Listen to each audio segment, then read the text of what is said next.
오늘 설교 제목을 예수님을 기다리는 사람들이라고 정해봤습니다. 성탄절이 바로 내일이네요. 내일 아침에 일찍 일어난 어린이들은 제일 먼저 어디를 확인할까요?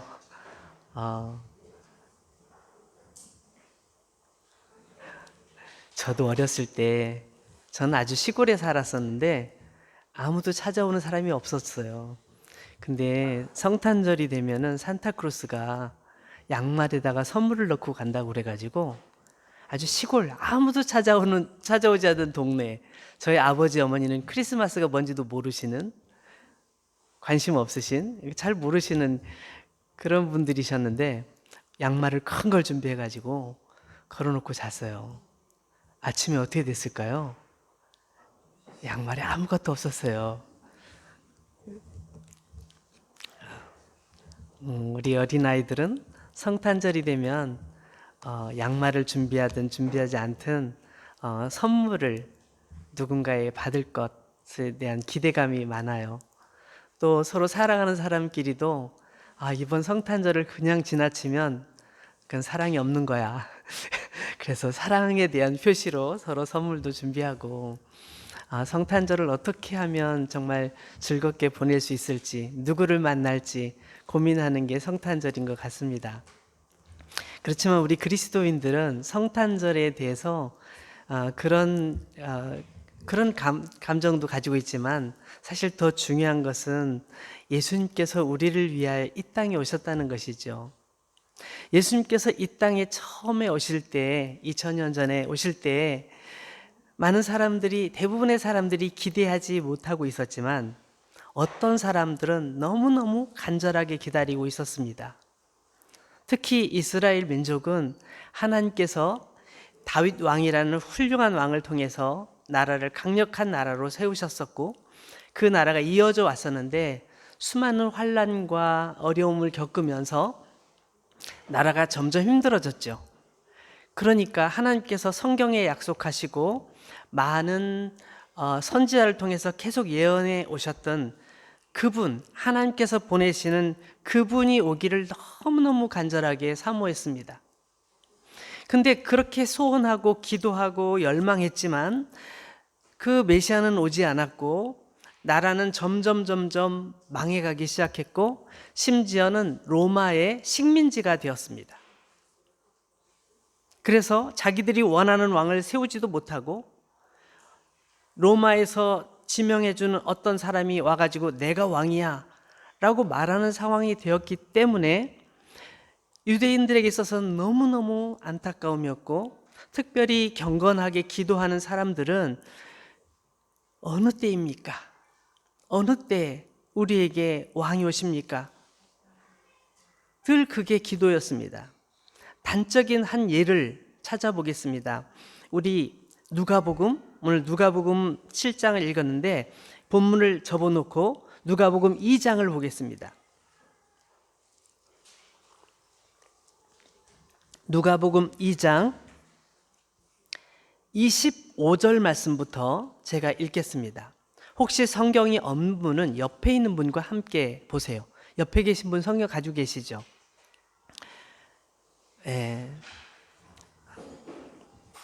그리고 제가 올해 1년 내내 강조했던 거, 귀에 아마 못이 박혔을 수도 있고 고름이 날지도 모르겠어요. 휴대폰, 성경책이 없으면 휴대폰 앱이라도 깔아서 그래서 휴대폰으로라도 보세요. 요즘 휴대폰 앱은 프랑스어, 한국어 두 개를 동시에 볼 수 있는 그런 앱도 되게 많아요. 그래서 프랑스어와 한국어를 비교해 보면서 보면 더 좋을 것 같아요. 그죠? 예, 그래서 적어도 이제 2024년에는 모두가 성경을 가지고 성경을 직접 눈으로 읽으면서 표시하면서, 종이 성경이라면 거기다 밑줄도 긋고 메모도 하고 그렇게 성경을 좀 잘 활용했으면 좋겠습니다. 제가 읽겠습니다. 예루살렘에 시몬이라 하는 사람이 있으니 이 사람은 의롭고 경건하여 이스라엘의 위로를 기다리는 자라. 성령이 그 위에 계시더라. 자, 시므온이라는 사람이 등장하는데 이 사람은 굉장히 의롭게 또 경건하게, 그러니까 하나님께 기도도 많이 하는 사람이었겠죠. 하나님을 사모하는 사람이었겠고 하나님 뜻대로 살려고 하는 사람이었겠죠.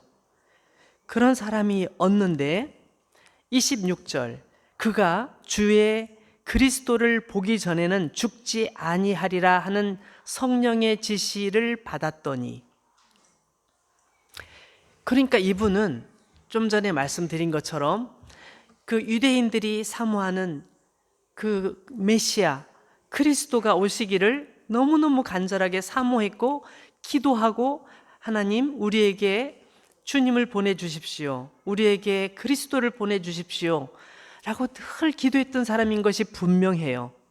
근데 하나님께서 그에게 깨달음을 주셨어요. 어떻게 깨닫게 하셨는지는 잘 모르겠습니다.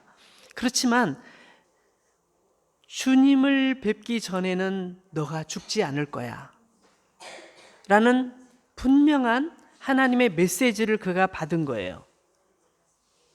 그래서 그의 몸은 늙었지만, 그는 살기가 너무 힘들지만 아직 주님이 오지 않으셨구나, 이제 주님이 오셔야 내가 이제 편히 이 세상을 마치고 편히 하나님 품에서 쉴 텐데, 그러면서 주님 오시길 기다렸던 거죠. 27절에 성령의 감동으로 성전에 들어가매 마침 부모가 율법의 관례대로 행하고자 하여 그 아기 예수를 데리고 오는지라. 신기하죠? 기도하는 사람은 뭔가 달라요. 똑같은 세상을 살아가면서도 뭔가 합리적으로 설명하기는 어렵지만 논리적으로 설명이 안 돼요. 근데 하나님께 기도하면 하나님께서 나를 인도하시는 걸 느껴요. 논리적으로 설명하라면 설명하기는 어려워요. 근데 어쨌든 하나님께서 나를 여기까지 인도해 오셨구나, 이걸 느껴요. 여러분들이 왜 몽펠리에 살고 있을까요? 여러분들이 몽펠리에 왜 왔을까요? 그냥 공부하러 왔지. 여기 살기 위해서 왔지. 직장이 여기니까 살지. 이렇게 쉽게 말할 수도 있지만 기도하는 사람들은 그렇게 말하지 않아요. 내가 왜 이곳에 있을까? 하나님께서는 왜 내가 꼭 이곳에 있도록, 이 기간 동안 이곳에 살도록 허락하셨을까? 그걸 가지고 기도하는 사람이 경건한 사람들이죠. 이 시므온이라는 사람은 어느 날 성전에 들어가는데, 그 성전에 들어갈 때 성령께서 마음에 감동을 주셔서 내가 오늘 성전에 들어가면 무슨 놀라운 일이 있겠구나, 그 일이 어떤 일일까 기대하면서 들어가는 거죠. 그리고 성전에 들어가는데 마침 예수님을 안고 예수님의 엄마 아빠가 성전 안으로 들어오고 계신 거예요. 그 장면을 딱 보면서 바로 이거야 라고 느끼는 거죠. 28절, 시몬이 아기를 안고 하나님을 찬송하여 이르되 주제여 이제는 말씀하신 대로 종을 평안히 놓아주시는도다. 내 눈이 주의 구원을 보았사오니 이는 만민 앞에 예비하신 것이요 이방을 비추는 빛이요 주의 백성 이스라엘의 영광이니이다 하니. 이 시므온이란 분은 어린 아기가 오늘 무슨 관례를 행하려고, 무슨 예를 행하려고 왔구나, 그렇게 생각하는 것이 아니라 예수님을 딱 보는 순간 이분이 바로 내가 그렇게도 기도했던, 내가 그렇게도 기다렸던, 내가 그렇게도 정말 마음속에 애를 끓이면서 기다렸던 그분이시구나 그런 걸 아는 거예요. 여러분이 기도하다 보면 하나님의 인도하심을 여러분도 이렇게 느낄 수 있지 않을까요? 성령께서 여러분의 마음을 만지셔서 이게 왜 그런지 난 설명하기는 어렵지만 하나님께서 나에게 이런 마음을 주시는구나, 이런 느낌을 가질 수 있어요. 이건 논리적으로 설명하기는 어렵지만 이건 믿음으로, 영적으로 설명할 수 있는 부분이죠. 그는 하나님께 기도합니다. 하나님을 찬송하며 기도합니다. 주제여 하나님이시여, 이제는 말씀하신 대로 저를 평안히 쉬게 하시는군요. 이제 제가 주의 구원을 보았기 때문에 저는 이제 주님의 품에서 편히 쉴 수 있는 날이 왔군요 라고 확실하게 얘기하는 거예요. 너무나 분명한 것을 그는 깨달은 것이죠. 이 시몬은 늘 하나님을 기다리고 늘 하나님을 사모하다가 하나님의 그 뜻대로, 하나님의 말씀대로, 하나님께서 가르쳐 주신 대로 구원의 주 그리스도를 보게 된 거예요. 그 마음의 평안과 기쁨과 그 감격이 얼마나 컸을까요? 머리가 하얗게 새신 할아버지, 곧 오늘 돌아가셔도 이상하지 않은 그런 분이 그 주님에 대한 영광을 경험하고 그 기쁨으로 찬양하는 모습을 여러분 한번 상상해 보시길 바랍니다.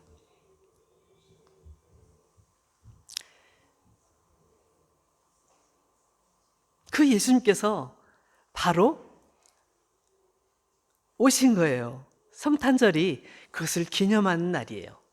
사실 성탄절이 12월 25일이 맞나 틀리나 이런 논쟁이 많습니다. 사실은 정확한 날짜는 우리 모두가 알지 못해요. 그렇지만 예수님께서 오신 그 날을 기념하는 그 마음은 모두가 똑같은 거죠. 그래서 성탄절을 우리가 함께 지키는 거예요. 자, 우리 본문으로 다시 돌아가 보겠습니다. 오늘 7장의 말씀을 보면 17절에 예수께 대한 이 소문이 온 유대와 사방에 두루 퍼지니라. 이 소문이 두루 퍼졌다. 이 소문이 뭘까요? 그럼 앞에 부분을 봐야 되겠죠. 앞에 부분. 이 누가복음 7장 1절부터 보면 두 가지 아주 흥미로운 이야기가 나옵니다. 첫 번째 이야기는 백부장, 우리 성경에 백부장이라고 나와 있는데 100명의 부하를 거느리는 로마 장교 이야기입니다. 이 로마 장교는 굉장히 인품이 좋았던 것 같아요. 이 로마 장교는 자기의 하인, 자기의 그 부하가 아픈데 자기가 그 부하 아픈 것이 너무 마음이 아파서 어떻게 해야 될지 고민하는 사람이었어요. 근데 그래가지고 고민을 하다가 유대인 장로들, 그러니까 유대인의 지도자들을 장로들이라고 하는 거예요. 지도자들에게 부탁을 합니다. 예수님이란 분이 계시다고 내가 들었는데 우리 지금 나의 부하가 너무너무 아프니 당신들이 가서 그분에게 부탁 좀 해주세요. 나의 부하를 좀 고쳐달라고 부탁 좀 해주세요. 그러니까 유대인의 그 장로들이, 유대인의 지도자들이 몇 명이 예수님을 찾아갑니다. 그래가지고 예수님께 부탁을 드려요. 예수님, 지금 로마 장교가 우리에게 부탁을 하는데 이분은 굉장히 좋은 사람이에요. 우리 민족을 식민지 국민이라고 막 함부로 대하지도 않고 우리를 잘 존중해주고 우리를 위해서 회당도 지어주고 우리가 하나님 말씀 공부할 수 있도록 그런 여건들도 마련해주고 그런 아주 좋은 분입니다. 그런데 그분의 부하가 하인이 지금 병에 걸려서 죽을 지경이랍니다. 그래서 꼭 와서 고쳐달라고 부탁을 했는데 좀 들어주십시오. 이분은 꼭 들어줘야 됩니다. 라고 예수님께 부탁을 했어요. 그러니까 이 백부장이라는 이 로마 장교는 로마인임에도 불구하고 굉장히 유대인들에게 잘해주는 정말 인품 있고 훌륭한 사람이었던 것 같아요. 예수님께 그런 걸 부탁을 하는 걸 봐도 정말 인품이 느껴지지 않습니까? 예수님께서 그 말씀을 들으시고 그 사람들 따라서 그 장교의 집으로 갑니다. 막 가고 있는데 이 장교가 고민을 했던 것 같아요. 어떻게 예수님을 우리 집에 오시지? 이건 말도 안 돼. 내가 그럴 자격이 어디 있어? 내가 어떻게 모셔? 감히 내가. 그래서 사람을 얼른 보내가지고 부탁을 합니다. 주님, 너무 수고하지 마십시오. 주님께서 저희 집까지 오시게 하는 건 제가 너무너무 부담스럽고 너무 죄송해서 제가 그럴 자격이 없어서 그건 안 될 것 같습니다. 그래서 그냥 오지 마시고 거기서 말씀으로만 말씀해 주십시오. 명령만 내리십시오. 저도 군인 아닙니까? 제가 사람들에게 명령을 내리면 사람들이 다 따라하는 것처럼 예수님께서는 하나님께로부터 온 분이니까 명령만 그냥 말씀으로만 하시면 우리 그 부하가 낫지 않겠습니까? 그냥 말씀만 하십시오. 이렇게 얘기를 한 거예요. 사람들이 생각할 때 말도 안 돼. 예수님 오셔서 이렇게 딱 안수기도 해주시고 머리에 손을 얹고 기도해 주시든지 아픈 데 손을 얹고 기도해 주셔야지 그냥 말씀으로 되나? 이렇게 생각할 사람들이 있을 거 아니에요. 근데 예수님께서도 깜짝 놀랐나 봐요.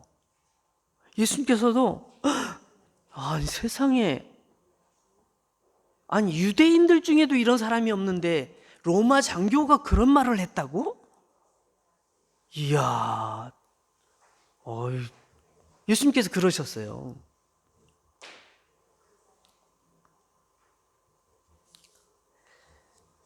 예수님께서 그 자리에서 말씀하셨겠죠? 사람들을 돌려보내. 알았어. 돌아가라고 얘기하고 그 사람들이, 하인들이 다시 돌아가서 딱 보니까 이미 나아 있어요. 언제 나았는지 보니까 예수님께서 말씀하실 그때, 그래 알았어. 내 하인은 병에서 나을지어다. 나아라. 이렇게 말씀하실 그때 싹 나아버린 사실을 알게 되죠. 이게 첫 번째 얘기예요. 사람들이 너무너무 놀랬겠죠.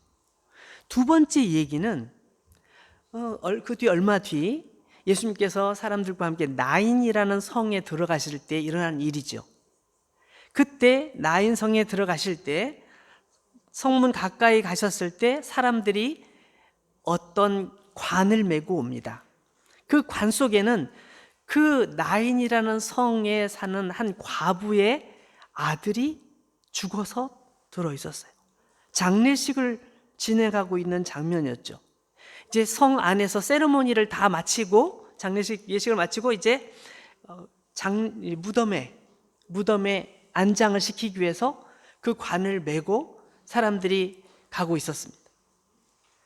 그 과부의 마음은 너무너무 힘들었을 거고 그 동네 사람들도 그가 어떤 삶을 사는지 알기 때문에 다 슬퍼하면서 그 뒤를 따라오면서 같이 슬퍼하고 있었습니다.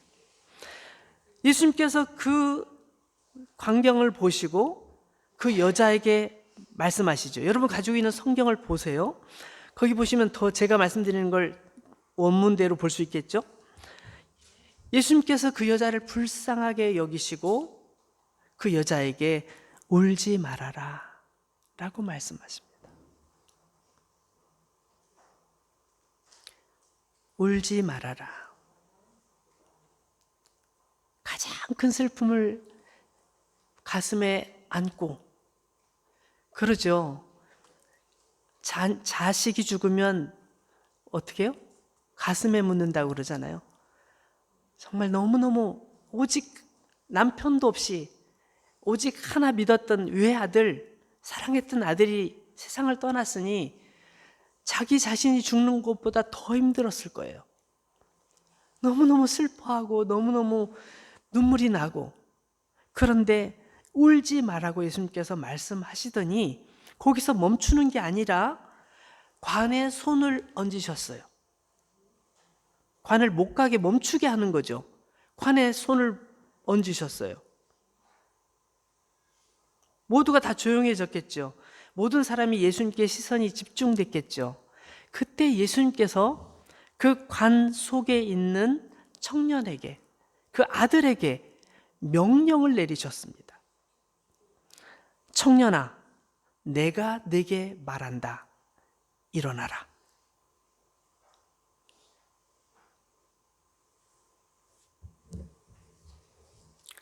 그러자 관이 갑자기 움직이더니 관에서 탕탕탕 치는 소리가 나고 관이 뚜껑이 열리면서 그 죽었던 아들이 일어나 앉아서 다 뭐 하세요? 다 뭐 하시는 거예요? 왜 제가 왜 여기 있죠? 다 뭐 하세요? 말을 시작한 거예요.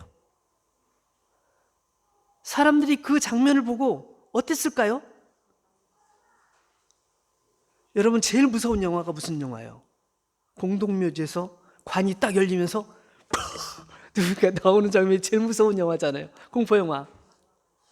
죽었는데 우리 모두가 다 확인했고 장례 세리머니까지 다 마치고 지금 묻으러 가고 있는데 그 아이가 벌떡 일어난 거예요. 말을 하고 움직여요. 사람들이 너무너무 무서워서 어쩔 줄을 모르는 거예요. 어쩔 줄을. 다들 거기 모인 모든 사람들이. 그래서 그 성경을 읽어보면 그렇게 나와 있어요. 16절 보시죠. 모든 사람이 두려워하며, 모든 사람이 두려워했어요. 그 두 번째로 느낀 건 뭐냐면 하나님께서 하셨구나. 하나님께서. 그래서 하나님께 영광을 돌려 이르되 큰 선지자가 우리 가운데 일어나셨다. 큰 선지자가 우리 가운데 일어나셨다. 하나님께서 우리가 그렇게도 기다렸던 그리스도, 그분을 보내주셨구나. 와, 말이 안 나오는 거예요. 너무 놀라워서, 너무 충격적이라서. 그런 상황이었어요. 또 하나님께서 자기 백성을 돌보셨다 하더라. 이건 뭐예요? 아까 말씀드린 것처럼 유대 민족이 계속 다른 나라에게 공격을 당하고 로마의 식민지가 되어서 정말 아무런 가능성이 없는 이 땅에 하나님께서 약속하셨던 그분이 오셔가지고 우리 앞에 나타난 이 장면을 눈으로 보고 있는 거예요. 그러니까 무섭기도 하지만 너무 감사하고 너무 놀랍고 너무 충격적인 거죠. 이런 일들이 계속 반복되니까 이 유대 지역뿐만 아니라 주변에 소문이 막 순식간에 퍼져나가는 거예요. 여러분 가족 중에 정말 불치의 병을 앓고 있는 분 계시면 만약 이런 소식을 들으면 어떻게 하겠어요? 그분이 저 미국에 계시답니다. 미국까지 모시고 가야죠. 그죠? 고쳐야 되니까 그분만 만나면 무조건 고치니까 갈 거 아니에요. 그러니까 사방에서 사람들이 막 몰려드는 거예요.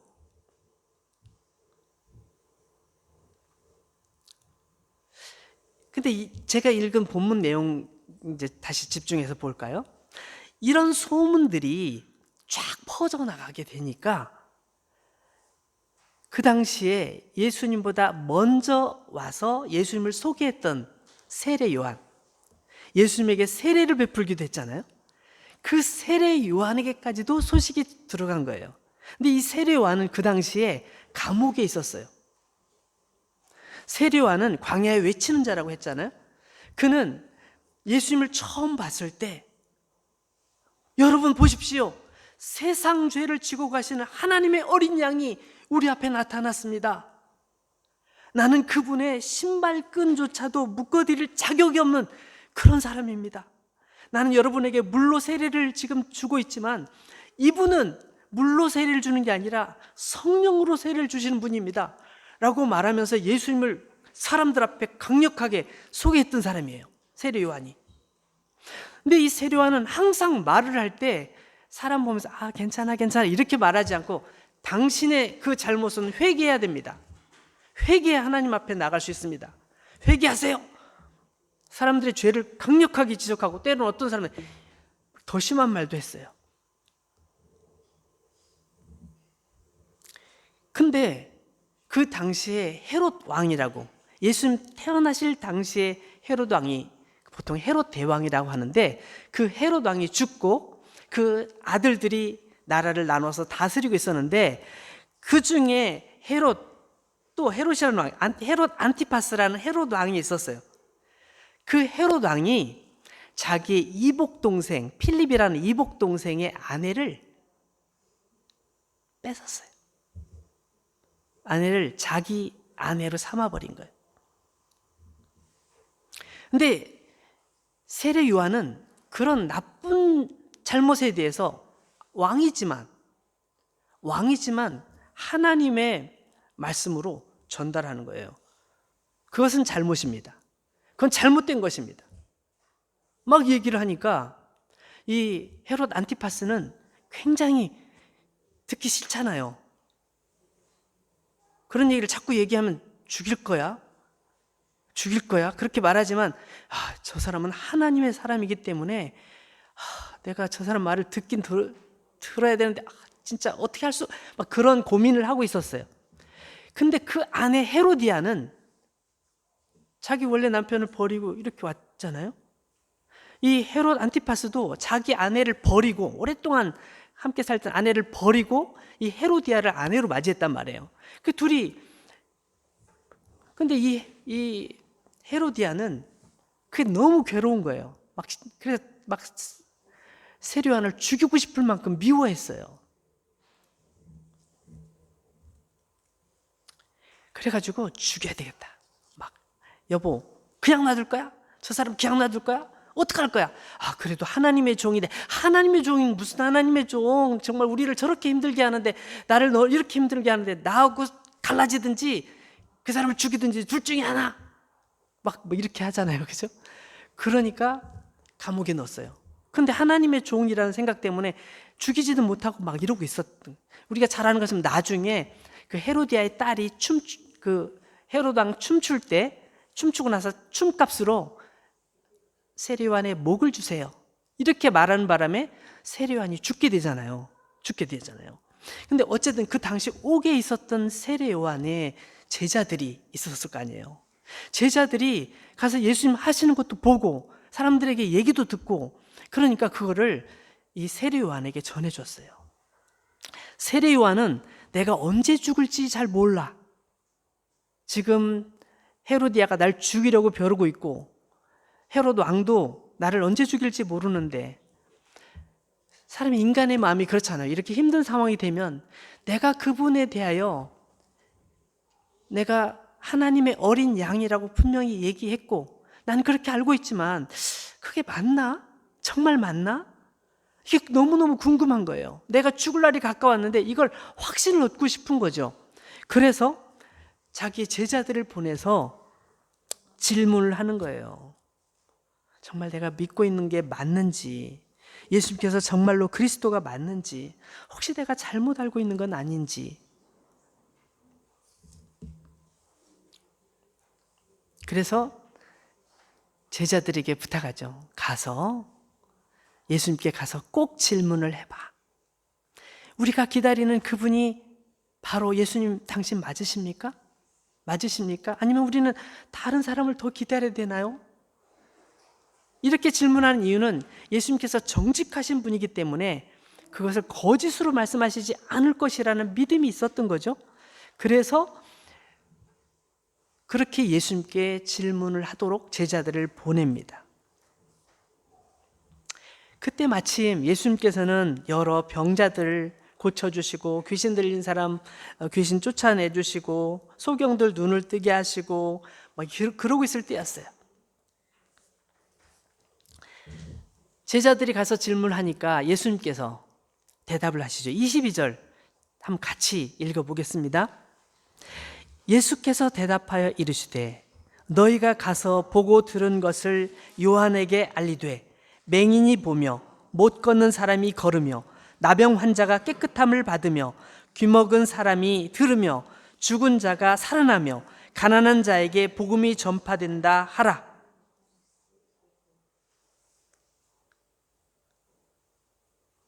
예수님께서는 그래 내가 그 사람이야 라고 말씀하지 않으시고, 이 사실들, 객관적인 여러 가지 사실들을 볼 때 확실하지 않니? 라고 질문을 하는 거예요. 다시 질문하는 거예요. 여러분 친구 중에 여러분에게 그런 질문을 할 때 있죠. 하나님이 계시면 보여줘. 그럼 믿을게. 근데 우리 설명하기 힘들어요. 왜냐하면 하나님은 눈에 보이는 분이 아니잖아요. 물질이 아니잖아요. 우리가 어떻게 그걸 설명합니까? 설명하기 어려워요. 그럼 우리는 어떻게 설명합니까? 하나님께서는 나에게 이렇게 해주셨어. 내가 이렇게 기도할 때 하나님께 이렇게 응답해 주시더라. 우리 가정에 이런 어려운 문제가 있었는데 우리가 그때 이렇게 했었지. 그때 하나님께서 이렇게 알게 해주셨어. 이렇게 깨닫게 해주셨어. 그렇게 설명할 수 있잖아요. 근데 그게 한두 번이면 우연이겠지라고 말할 수 있지만 그게 계속 반복되죠. 1년 내내 그런 일이 벌어지죠. 내가 살아온 평생을 돌아보면 계속 그런 일들이 있죠. 그러면 그건 객관적인 사실이 되는 거예요. 주관적인 것이 아니라 객관적이 되는 거예요. 너무나 분명한 거죠. 예수님께서 그것을 말씀하고 계신 거예요. 여기 보면은 맹인이 보면 앞을 보지 못하는 분이 눈을 보는데 한 명이 그런 게 아니라 눈 안 보이는 사람이 100명이 오면 100명 다, 1000명이 오면 1000명 다 눈을 뜨게 된 거예요. 걷지 못하던 분이 사람들에게 들려서 예수님께 오면 치료를 받았는데 어쩌다가 된 게 아니라 모든 사람이 다 됐다면 그건 엄청난 일 아니에요? 그걸 보면서 예수님은 누구다라고 확실히 말할 수 있죠. 예수님께서 그래서 그렇게 말씀하시는 거예요. 나병 환자든지 귀 먹은 사람이든지 죽은 사람, 심지어 죽은 사람조차도 예수님 앞에 오면 살아나는 일이 벌어졌으니 아까 나인성 과부의 아들처럼 살아나는 일들이 벌어졌으니 이것만 보면 알지 않겠니? 라고 예수님께서 말씀하시는 거죠.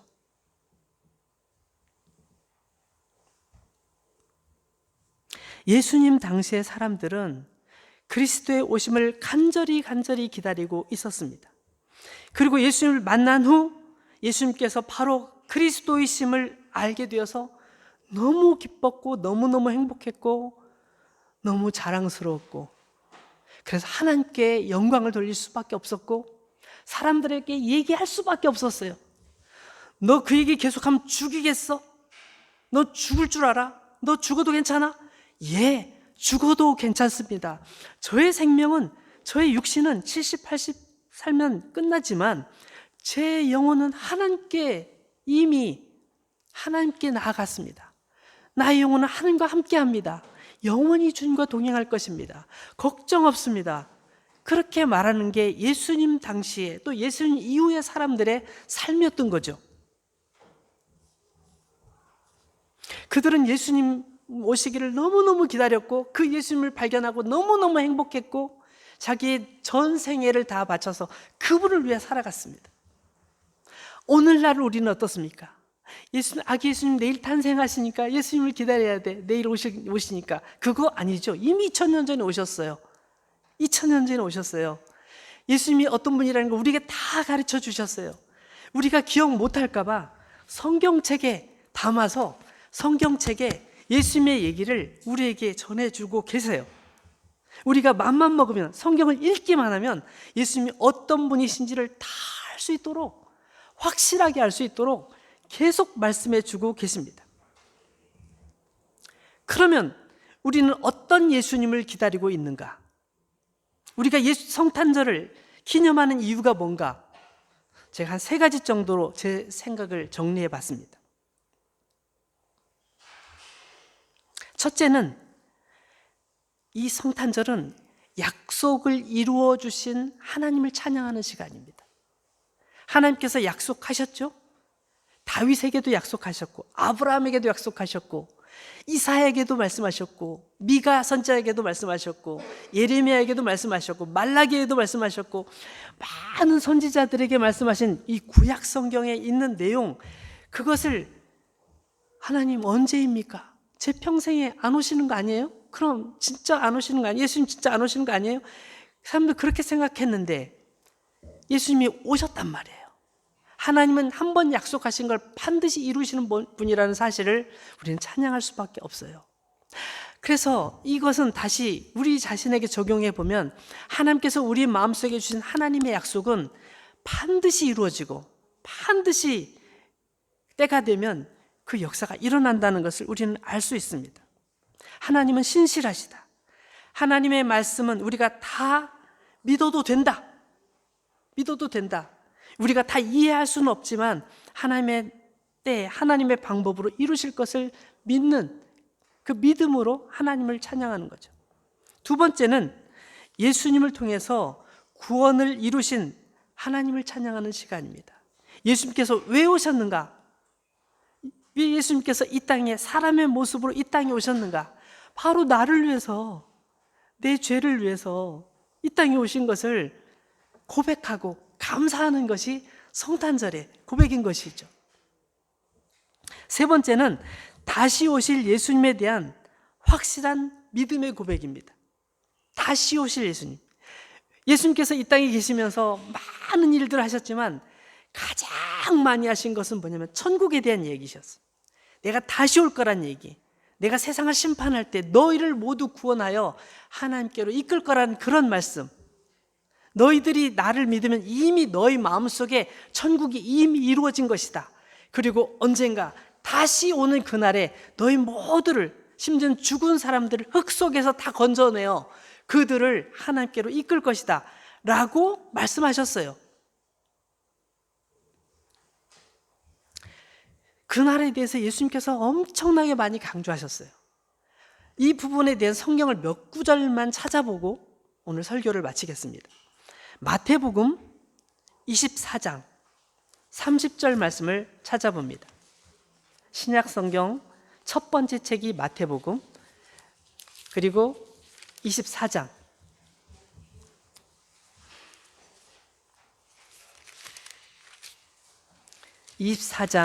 30절 말씀을 제가 읽습니다.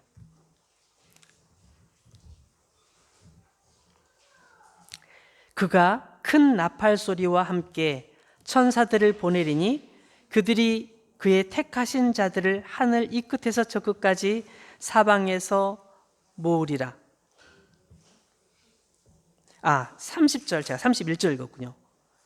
30절, 그때에 인자의 징조가 하늘에서 보이겠고 그때에 땅의 모든 족속들이 통곡하며 그들이 인자가 구름을 타고 능력과 큰 영광으로 오는 것을 보리라.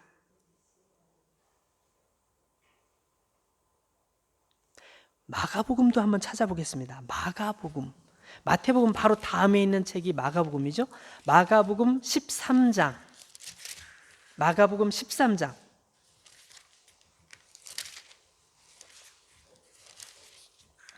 마가복음 13장 26절. 그때에 인자가 구름을 타고 큰 권능과 영광으로 오는 것을 사람들이 보리라. 누가복음도 한번 찾아볼까요? 누가복음 21장. 한두 번 말씀하신 게 아니죠. 누가복음 21장 27절 말씀.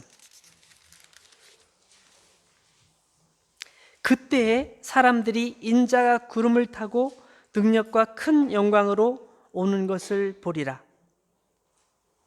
마가복음하고 약간 다르게 표현되어 있죠. 어쨌든 다시 오신다는 거예요. 마지막으로 성경의 제일 끝에 요한계시록, 제일 끝에 요한계시록이죠. 요한계시록 1장 7절 말씀을 보겠습니다. 1장 7절, 볼지어다 그가 구름을 타고 오시리라. 각 사람의 눈이 그를 보겠고 그를 찌른 자들도 볼 것이요 땅에 있는 모든 족속이 그로 말미암아 애곡하리니 그러하리라. 아멘.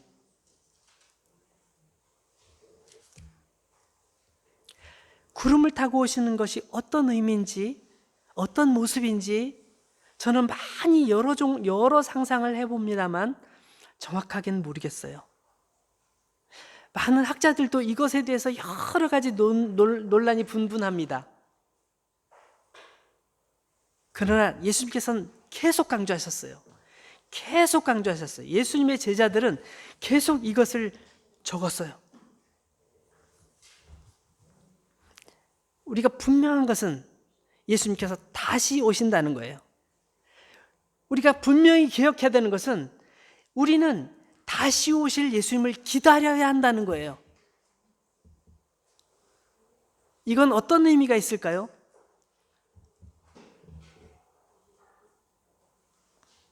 예수님께서 다시 오셨을 때 부끄러워요. 저희 죄가 너무 많고 너무 더러워서 주님을 뵐 수 없어요. 저는 주님 뵙기 죄송해요. 이럴 건지, 아니면 나의 힘든 나의 인생 가운데 최선을 다했습니다. 내 부족하지만, 자주 넘어졌지만 난 다시 일어났고 다시 걸었고 다시 뛰었습니다. 정말 더 열심히 사랑했고 더 열심히 노력했고 하나님의 영광을 위해 살기 위해 최선을 다했습니다. 저에게 주신 아주 작은 달란트이지만 이거를 가지고 주님의 영광을 위해 최선을 다해 살았습니다. 그게 예수님의 다시 오심을 준비하는 우리의 태도인 거죠. 말씀처럼 살려고 하고, 내가 연약하면 연약할수록 더 주님을 의지하고. 여러분, 우리 실수가 얼마나 많습니까? 우리가 결심을 해도, 저는 12월 말이 되면 늘 부끄러워요. 늘 진짜 힘들어요. 왜냐하면 1월 초에 항상 그러니까 12월 말에 우리 다음 주에 그거 할 건데 12월 말에 지난 한 해를 돌아보며 감사했던 거, 내년의 결심, 이거 해야 되겠다. 1번, 2번 딱 썼잖아요. 내 성경책 여기 있는데 1년 지나면서 보면 못한 게 더 많아요. 우린 결심을 하지만 결심대로 못 살 때가 너무 많잖아요. 근데 그렇게 약함에도 불구하고 주님은 우리를 사랑하시고 우리의 어리석고 무지함을 아시면서도 우리가 주님을 알기 전에 먼저 주님이 우리를 사랑해 주셨다니까요. 그래서 우리 연약함을 가지고 주님, 정말 주님을 기다리겠습니다. 주님을 사모하며 나의 이 부족한 모습으로 주님을 끝까지 따라가며 섬기겠습니다. 이렇게 고백하는 것이 주님을 기다리는 거예요. 사랑하는 여러분, 다 함께 성탄을 준비하면서 저는 너무너무 행복합니다. 각 부서에서 열심히 성탄 준비하고 그런 모습 보면서 너무너무 감동이 됩니다. 우리가 함께 같은 마음으로 이 땅에 오신 예수님의 탄생의 의미를 기억하고 기념할 수 있어서 너무 감사합니다. 그러나 또한 언젠가 다시 오실 주님을 기대하면서 그날 부끄럽지 않은 모습으로 주님을 다시 뵐 수 있을 것을 기대하고 소망하는 마음이 우리 속에 불타오르는 시간이 되시기를 축원합니다. 아멘. 기도하겠습니다.